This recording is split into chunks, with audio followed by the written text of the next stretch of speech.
I want to share on the topic, you are the light of the world, and I want to take this as the key verse, Matthew chapter 5 and verses 14 to 16. Matthew chapter 5 verses 14 to 16. You are the light of the world. A city built on a hill cannot be hidden. Neither do people light a lamp and put it under a bowl. Instead, they put it on its stand, and it gives light to everyone in the house. In the same way, let your light shine before men, that they may see your good deeds, your good works, and glorify your Father in heaven. I think there are two things that come out in this passage. One is, you are the light of the world. And the second thing is, let your light so shine before men, that they may see your good works, good deeds, and glorify your Father in heaven. Two things. You are the light of the world, and let people see your good deeds. Okay? And it basically says, let your Christian witness be accompanied by the deeds that you do. Okay? It's not that you're only being a witness, but you let your witness also be accompanied by deeds. Now, there are two ways to bear Christian witness. One is just to preach or to, just to say that I'm a Christian. And the second thing is to say that you're a Christian by what you do. Is that okay? And this passage is talking about you being a Christian and by showing it off by what you do. Okay? In the Old Testament, in the tabernacle, there was a place where there was a lamp. And the instruction that was given to the Levites, every day they shifted duty, and every day the command was that lamp before God should always keep burning. That little lamp, every evening they were to pour oil in it, so that through the entire day and night, that lamp before God keeps burning. Is that okay? That lamp before God keeps burning. Turn me to Psalm chapter 18 verse 28. A beautiful verse, which let's put that, Psalm chapter 18 verse 28.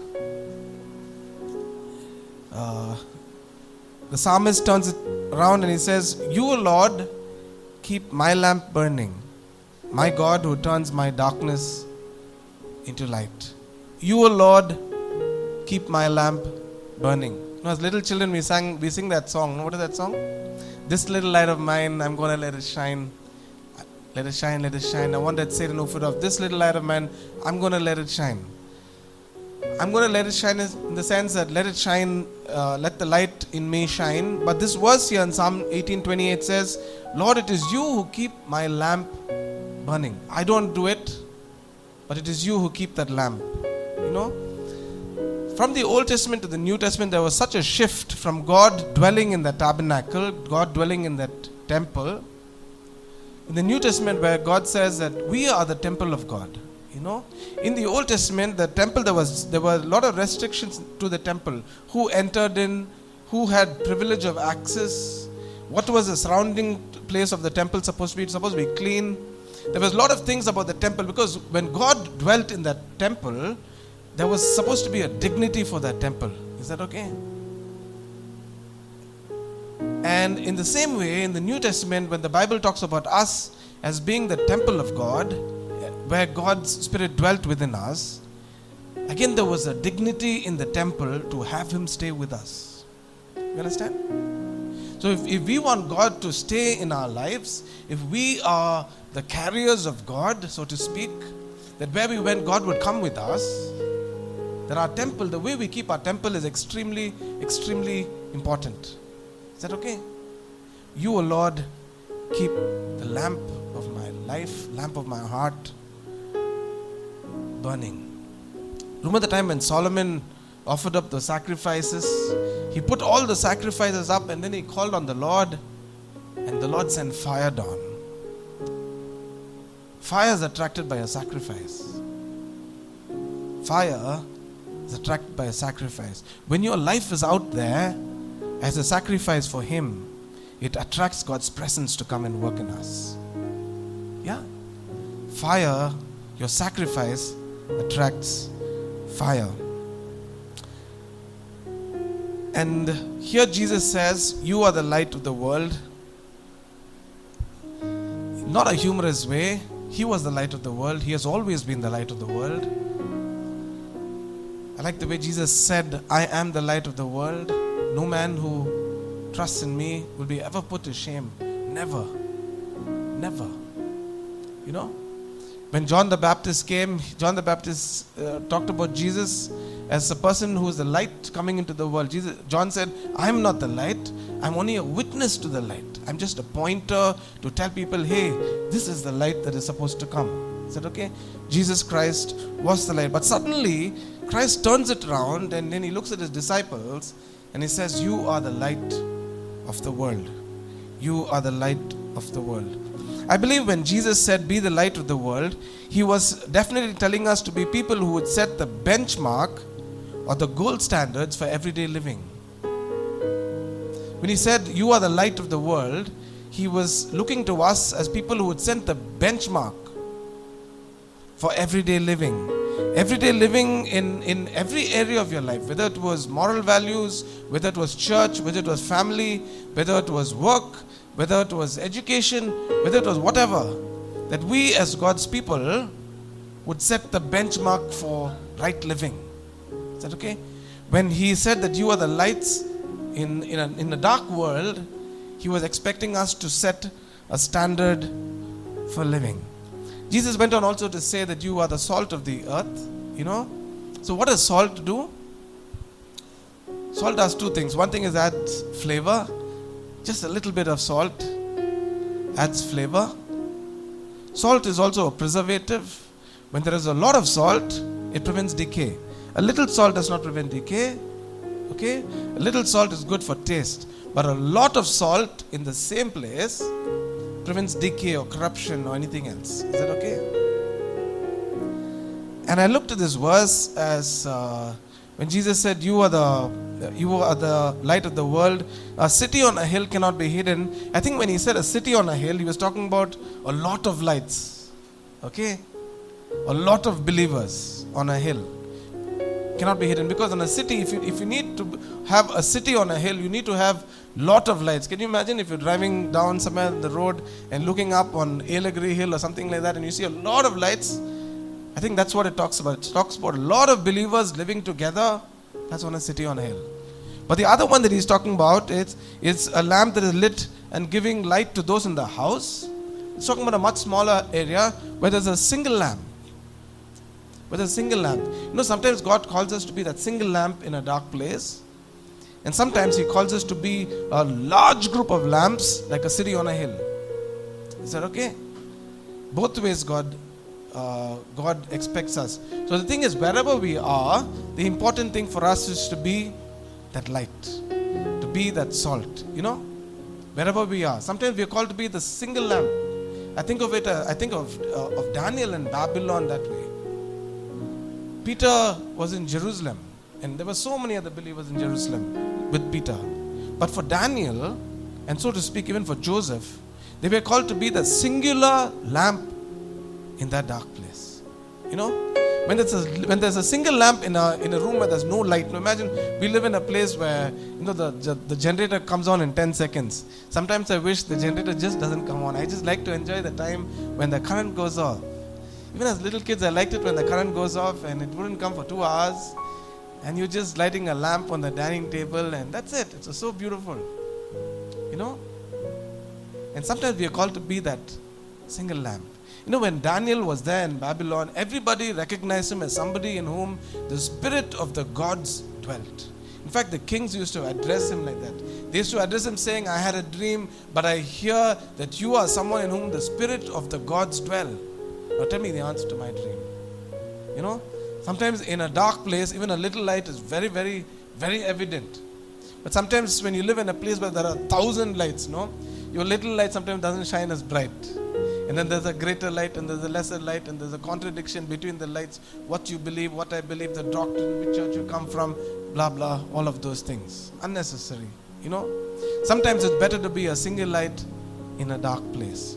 But wherever you are, I think the call is to be the light of the world. In today's world, we see violence at such an unprecedented scale. I mean, nations calling out for war just like that, you know. I like the way US and North Korea were trying to, North Korea says they're making videos, simulating a nuclear war going there, and then Donald Trump says he's going to chuck 10 this way, and they're talking like how they throw firecrackers away, over the wall into the neighbor's house. It's not like that, But that's the scale at which we're talking about. Hatred based on the faith. The biggest wars in history have been fought based on faith. That's it. We are this faith, you are that faith, and we're going to come and attack you. Is that okay?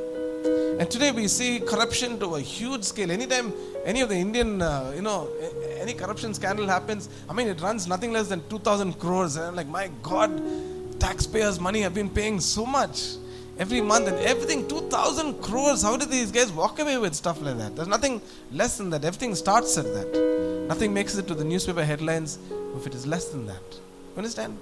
Corruption at such a large scale. Drugs that's come into our city. Child abuse. It happens every day in the newspaper. Every day. I remember the time when a small girl, 6 years old, was abused in Bangalore, in a school there, and there was a protest in Bangalore. Some of my friends were part of the protest, and they were telling me to have code words for your children. Code words in the sense, if somebody wants to take my daughter saying, daddy is wanting to call you, my daughter will ask, what's the code word? And I have a code word after that. My daughter doesn't go with anybody without you telling her the code word. You understand? Because the world has become such an unsafe place, and it's come to our place even. You understand? I remember the time about a year ago, there was a newspaper photograph on the Hindu newspaper. Two really fat guys wearing jeans and tattooed all over, wearing dark glasses. Two guys having a small girl called Isabel. They had adopted a small girl called Isabel. And I was thinking, why would two gay guys want to adopt a girl called Isabel? And I was thinking, what kind of home would Isabel grow up in? These two guys are confused enough, and then to have a little girl grow up in their home, what kind of setup would that be? But slowly I'm realizing that's becoming the new normal. That's becoming the trend. In such a world, God is asking us to be the light of the world. In such a world where it is changing every day. In such a world. When Jesus said, if you are ashamed of me or my words in this generation, I will be ashamed of you when I come in my Father's glory. We cannot afford to be ashamed of Him in this generation. Not in this. Not in this. In this generation, the only thing that is right is what is written in God's Word. Are you with me? And I'm never ashamed of what is written in God's Word, because that is the right way of living. The only right way of living is what is there given in the scripture. I believe the Bible is the only scripture that tells its people, pay your taxes. Can you imagine? He's brought it down to such a level where he says, if you owe the king anything, might as well pay it. You understand? Jesus has set the standard. Isaiah chapter 33 and verse 6. Isaiah chapter 33 and verse 6. Where Isaiah says that God is the sure foundation for your times, a rich store of salvation and wisdom and knowledge. He will be the sure foundation for your times, a rich store of salvation and wisdom and knowledge. I wonder who sets the moral standards in the world we live. Who could have the integrity, the moral uprightness, the intellect to set the foundational values and principles in your world and mine? I remember we were framing a document for homosexuality in a particular institution. I was part of that committee that sat together trying to frame a document. It was a Christian institution trying to frame a document. What do we believe in? We don't have anything written down of what we believe in as an institution. And we were trying to put our thoughts together as what are our views on that? You know? And many of us were Christians in that group.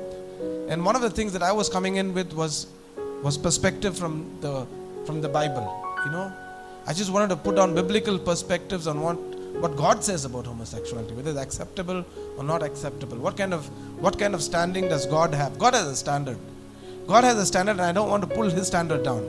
Either we live up to His standard or we don't. But I don't want to pull His standard down. You see, God has a standard, and He set it. And I just wanted to say that this is the standard that God has set for life. Is that okay? And I wish that would go down into our founding documents when we make a document such as this. And at the end of that session, I was thinking there were about 8 of us, and I was thinking, who are we to say to set foundational values when God has already set foundational values? You know, can it be a small committee in Europe that says that this is the way to live? No. The God who started this world into existence, He's the only one who could set the foundational principles. Is that okay? And in such a world, I choose not to be ashamed of Him. I cannot afford to be ashamed of Him. I can be ashamed of some other human being perhaps, but definitely not of Him. Definitely not of the one who created me, who gave me life, who gave me a chance to live on this planet, who gave me skill and intellect to live and earn money. I will not be ashamed of Him. Not in this generation. Not in our generation. Yeah.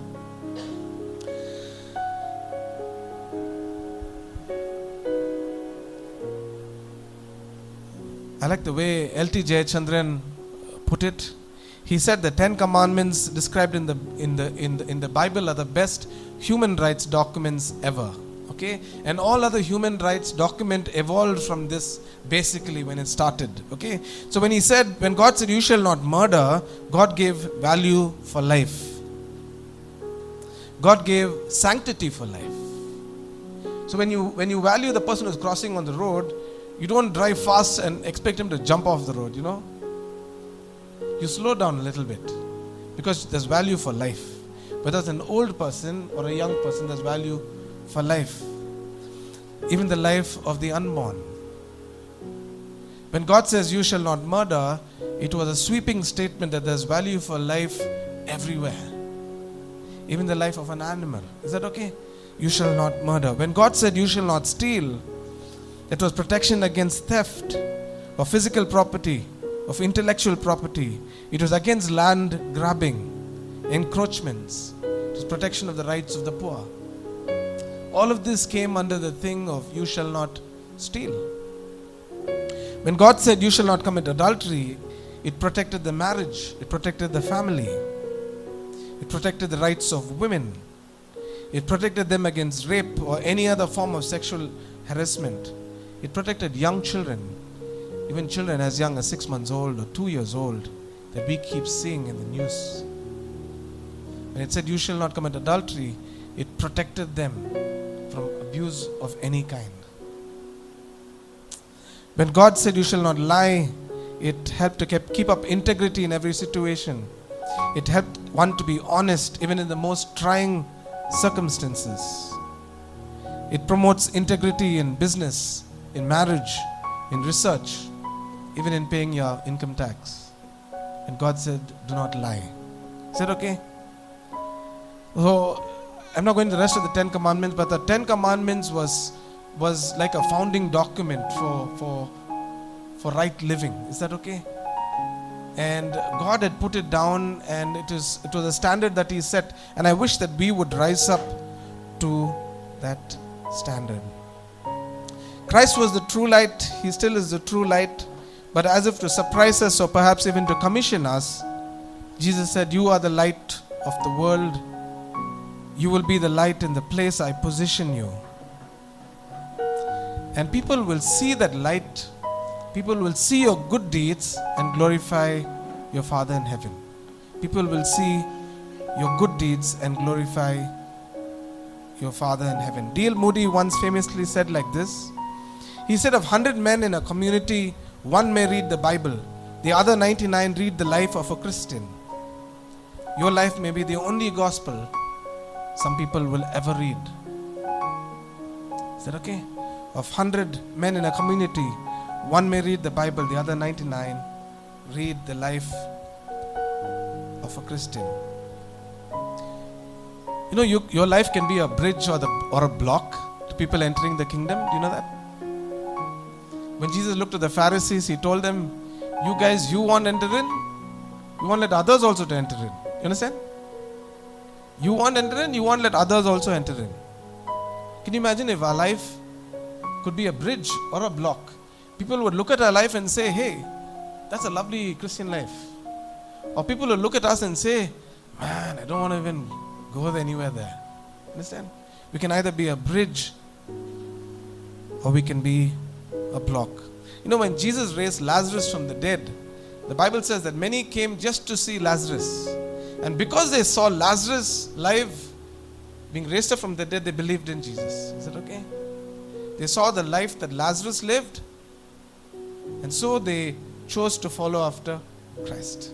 So also the Samaritan woman whom Jesus met at the well, she went back and told her village that, you know, there's a guy like this, there was a prophet there, he told everything about my life, and he offered me living water. He told me to call my husband and come. It was really not my husband, but I'm going to take him and go. And a lot of people came and met Jesus. A lot of people can meet Jesus because of your life. Is that okay? Because of your life, a lot of people can meet Jesus. Can you turn with me to Luke chapter 4 and verse 25 to 27? Can somebody read that out for me? Luke chapter 4 verse 25 to 27.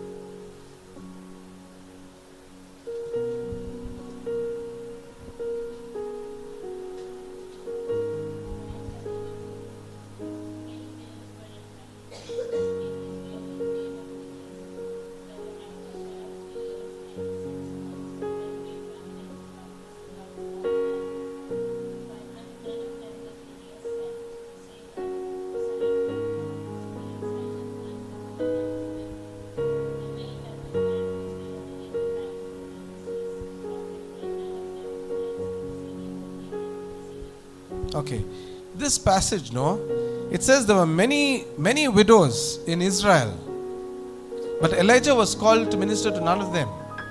He was called to minister to a single widow at Zarephath, okay, in Sidon. Now Sidon was a heathen city, right? Now at the time of Elisha, there were many people with leprosy in Israel, but Elisha, his calling on his life was not to go and minister to those people there, lepers in Israel, but he was called to go out and minister to a single person called Naaman, who was a Syrian. Understand? Why am I bringing this? If you were planning healthcare today, and if you thought there were so many lepers in this town and there was just one person in the other town, you would think that you would make a huge difference if you went here. That's good, but sometimes God calls us to be that single person who would go out there to minister to Naaman the Syrian. Now he was totally out of covenant with God. You understand? At least these people were lepers in covenant with God, and this guy was a leper who was out of covenant with God. And so also Elijah. There were many in Israel who were widows. 3 years there was famine in their land, but Elijah was not called to minister to them. He was called to minister to a widow in Zarephath in Sidon. Why am I telling you this? Again, I'm telling you this, that sometimes God calls us to be a light, like a city on a hill, where there are so many lights on that hill, you are just one of them. That's a great thing to do, actually. I told you a lot of salt can preserve. A little bit of salt can't, but when it's a lot of salt, it can prevent against corruption and decay. But sometimes God calls us to be like Daniel in Babylon, as a single light in a place where God has chosen us for some great purpose of His. Can't believe Daniel served 5 kings. Can you imagine that? Wow, I think that's really cool. It's really cool to serve 5 kings, and all 5 kings recognized you as someone in whom the Spirit of the gods dwelt. Is that okay? Genesis chapter 6 verse 9, it talks about Noah. It says Noah was a righteous man, blameless among the people of his time. and he walked faithfully with God. A righteous man, blameless among the people in his generation. No? I wish that we would be like Noah, people who live blameless lives in our generation. This is our generation, Too often we live in our generation, we talk about people who lived 100 years ago, who lived a righteous life. We still talk about people who lived 1,000 years ago and 2,000 years ago and 3,000 years ago, saying that they lived a blameless life. They lived a blameless life in their generation. David lived a blameless life in his generation. And we are called to live blameless lives in our generation. The Bible talks about Lot. It talks about Lot also as a man who was distressed by the depraved conduct of the lawless. That's what it says in 2 Peter chapter 2 verse 7 and 8. Can we just look at that? 2 Peter chapter 2 verse 7 and 8 talks about Lot. 2 Peter 2, 7 and 8, it says that righteous man, living among them day after day, was tormented in his righteous soul by the lawless deeds he saw and heard. Is it okay? Some people think that when Abraham and Lot parted, Lot saw greener territory and he moved towards there. All right, he stayed near Sodom and Gomorrah, perhaps even in Sodom and Gomorrah, but he was lived a righteous life. Are you with me? Because sometimes we think that Abraham continued to live a righteous life here and God blessed his land, and Lot walked away from the calling of God and moved away to a land of Sodom and Gomorrah and he lived a unrighteous life. It is not true. Here the Bible says that this righteous man living among them day after day was tormented in his righteous soul by the lawless deeds he saw and heard. I believe Lot was a man who was a singular light in Sodom and Gomorrah. Bible also talks about Job. Job was a rich man. In fact, it says he was the richest man in the East. I was thinking that there was no sheikh who was richer than him. Can you imagine the richest man in the world was a believer? Every buck he earned was righteous. There was no black money in his account ever. And Job was a man who says, if I have not made the heart of a widow happy by providing for her, if there was one orphan in the city where I lived who I did not care for or provide for, if there was one stranger who entered my land and I did not open my doors so that he could come and sleep in my house and not outside in the open square, bring it to me, he says. He was a very, very generous man, but still he was a rich man. But Job was a righteous man among the people in his generation. In spite of all the wickedness around, it is possible to be that single light. I believe the calling on our lives is to be a light in a place where surrounded by darkness. The second half of that initial passage that we saw was, let your light so shine before men that they may see your good deeds and glorify your Father who's in heaven. That they may see your good deeds and glorify your Father in heaven. I remember the time when I was born again, we were growing up, and the preaching was, you are saved, you don't have to do any good deed, But then this verse says, let people see your good deeds. I'm going to justify that with some more verses. But it says, let people see your good deeds and give glory to your Father who's in heaven. Now, this verse talks about living out your faith before men, where you translate your faith into actions and let your faith be accompanied by good deeds. Let's turn to James chapter 2, reading from verse 14. James chapter 2 and verse 14. I think this is one of the best verses that puts it both together. That let your Christian life and let the deeds you do go together. James chapter 2 verse 14 onwards. Okay, shall we just read? James chapter 2 verse 14. Okay, Hebrews, James. What good is it, my brothers, if a man claims to have faith but has no deeds? Can such faith save him? What a question mark, no? If a man claims to have faith but has no deeds, can such faith save him? Suppose a brother or sister is without clothes and daily food. If one of you says to him, go, I wish you well, keep warm, I hope everything is okay, be well fed, but does nothing about his physical deeds, what good is it? In the same way, faith by itself, if it is not accompanied by deeds or actions, is dead. Powerful statement, no? Faith by itself, if it is not accompanied by action, is dead. Dead faith. But someone will say, you have faith, I have deeds. Show me your faith without deeds, and I will show you my faith by what I do. Verse 20, you foolish person, do you want evidence that faith without deeds is useless? Was not our father Abraham considered righteous for what he did when he offered his son Isaac on the altar? You see that his faith and his actions were working together, and his faith was made complete by what he did. Should we just read verse 22 again? You see that his faith and his actions were working together, and his faith was made complete by what he did. How nice the argument he brings it, no? Suppose one of your brother or sister does not have food or daily clothes, and you say, I wish you well, keep warm, I'm praying for you, but doesn't do anything about his physical needs. What good is it? And then there's one person who says, I have faith, you have deeds, I'll show you my faith by what I do, and you show your faith just by itself. No? I'll show you my faith by what I do. He's challenging the other person, that I'll show you my faith by what I do. Let my actions speak for what I believe in. Is that okay? I like the verse 22 where it says, you see that his faith and his actions were working together, and his faith was made complete by what he did. This passage says if your faith is not accompanied by deeds, it's a dead faith. And faith has to be accomplished, it is completed by actions. Matthew chapter 25. Matthew chapter 25. Let's read from verse 31.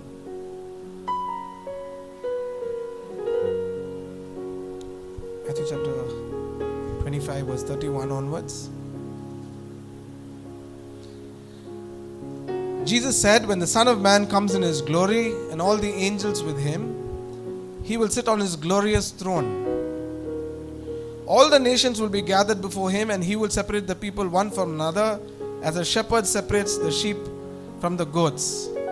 He will put the sheep on his right and the goats on his left. You know, every time I read this passage, when I come to that verse itself, I'm already on the right side. You know, somehow when I read it, I've always, by default, subconsciously, anybody who's ever thought of yourself on the goat side? No, it just happens that, hey, that's me on the right. I'm part of the sheep. That's a nice thing to think of. Anyway, 34. Then the king will say to those on his right, come, you who are blessed by my Father, take your inheritance, the kingdom prepared for you since the creation of the world. For I was hungry, and you gave me something to eat. You gave me something to eat. I was thirsty, and you gave me something to drink. I was a stranger, and you invited me in. I needed clothes, and you clothed me. I was ill, and you looked after me. I was in prison, and you came to visit me. If you look at these 5 things, no, each of them takes an effort. I was hungry, and you gave me something to eat. Something. It really doesn't matter whether you give biryani or something. It doesn't have to be expensive, but you gave something to eat. I was thirsty, and you gave me something to drink. I was a stranger, and you invited me in. I needed clothes, and you clothed me. I was ill, and you looked after me. Looking after is, again, it's not like a visit. It's not like you're visiting somebody who's sick. It's looking after. Looking after is a little more commitment, you see. I was in prison, and you came to visit me. Why would anybody be in prison? Suppose I went to prison for something I had done, and it comes in the news the next day, you know, Ivan was up to this stuff and he went into prison. Would you be like, really? My God, he was up to all of this stuff? Or would you care to come and visit me? People who go to prison are usually there for some crime or they've done something significantly wrong to go there. It was not that they were always criminal minded. It was just a season of their life, or it was just that momentary anger that they got so angry that they hit somebody, their fellow died, and so this guy's gone into prison, or something. Do you know that there is a large number of spirit-filled Christians in Vellore prison? Do you know that?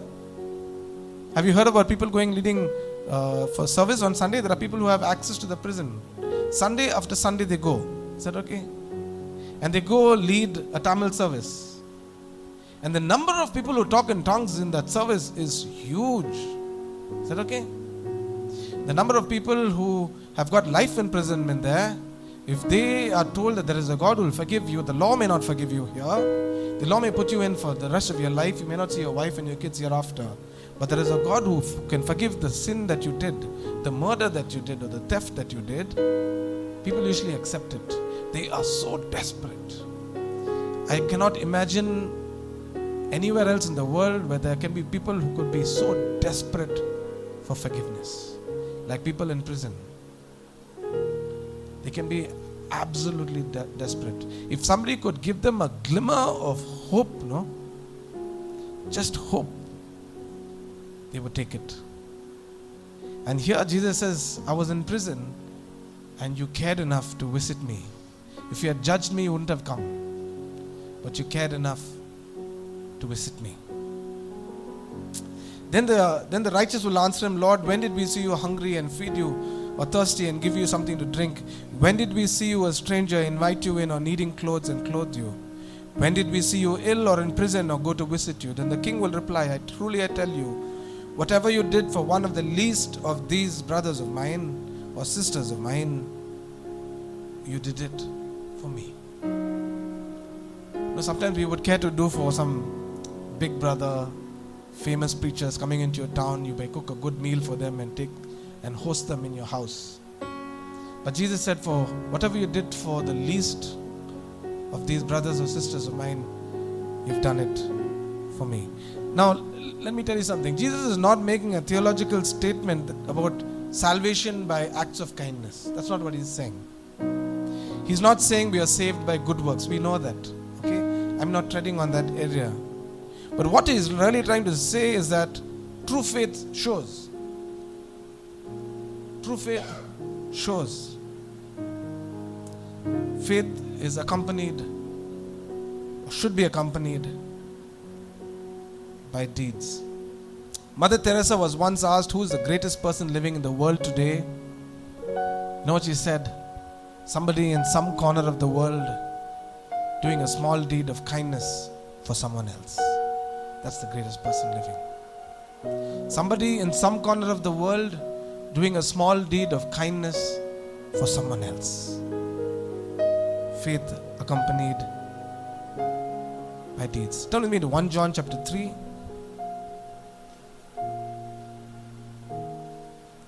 1 John chapter 3. Who wrote 1 John? The beloved disciple of Jesus? Was it that John? Yes? Perhaps I'm thinking. Yeah?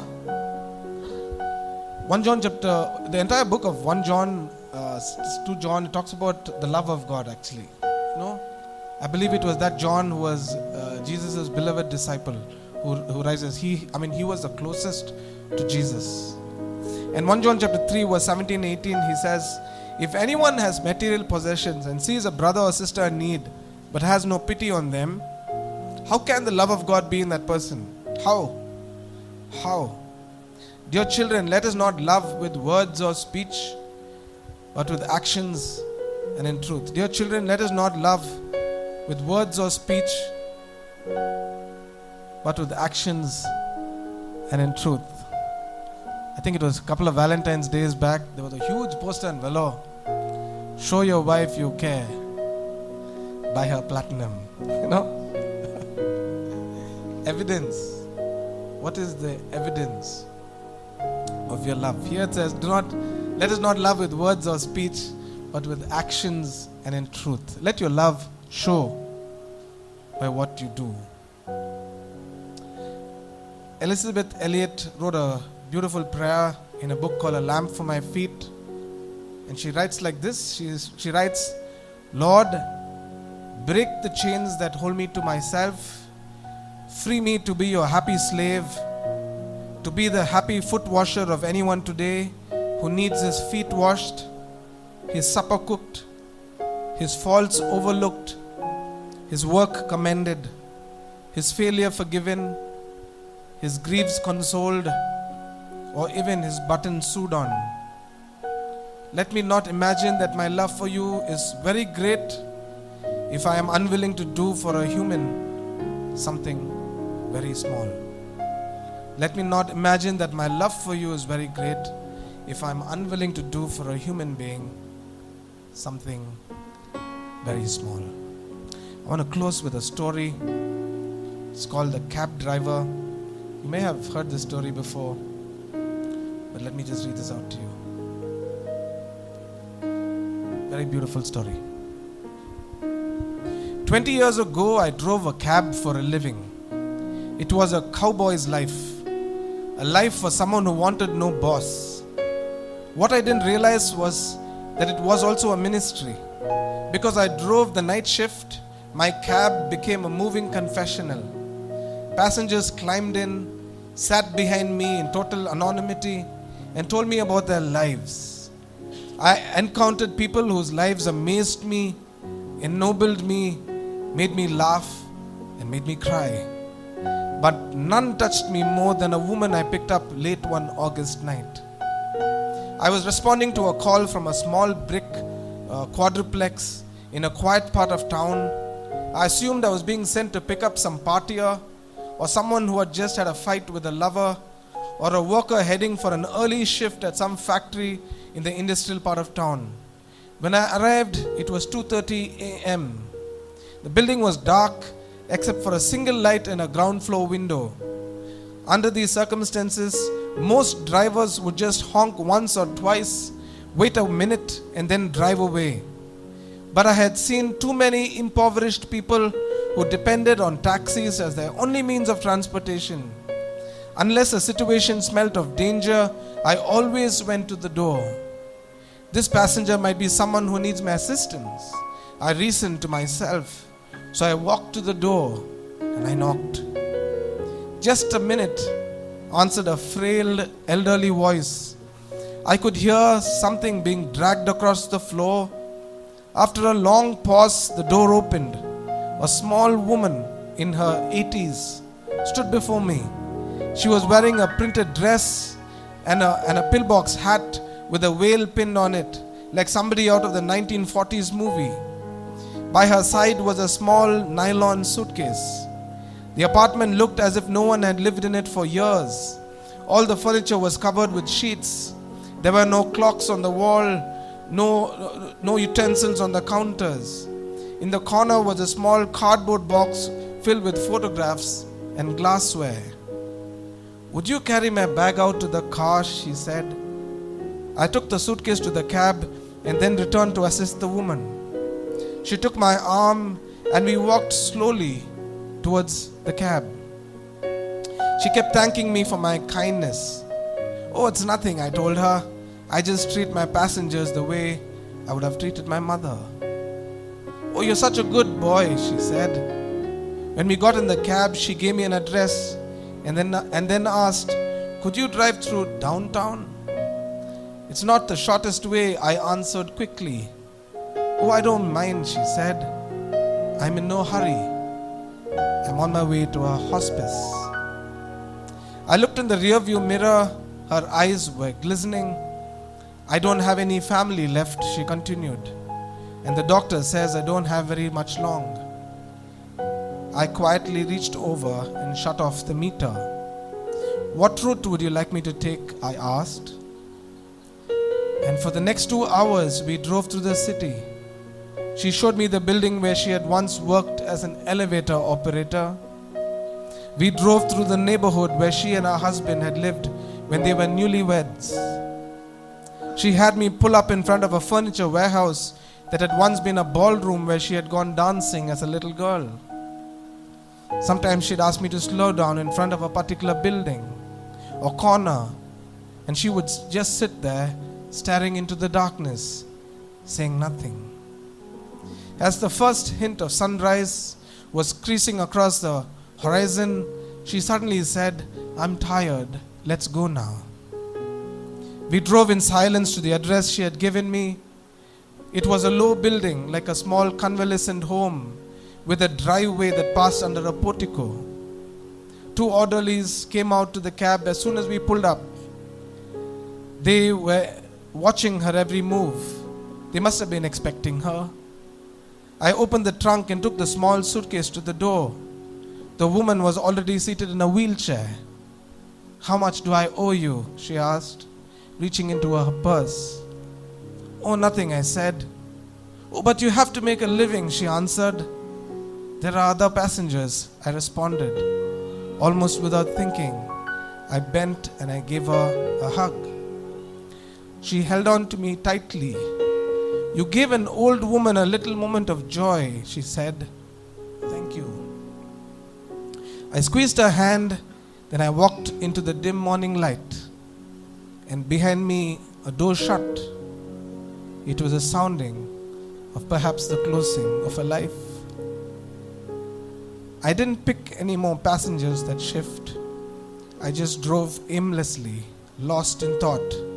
For the rest of that day, I could hardly talk. What if that woman had gotten an angry driver, I thought, or someone who was impatient to end his shift? What if I had refused to take the run? What if I had just honked once and then driven away?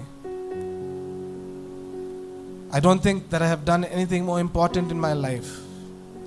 We are conditioned to think that our lives revolve around great moments. But great moments often catch us unaware, beautifully wrapped in what others may call a small one. Let your light so shine before men that they may see your good deeds and give glory to your Father who's in heaven. Shall we just pray?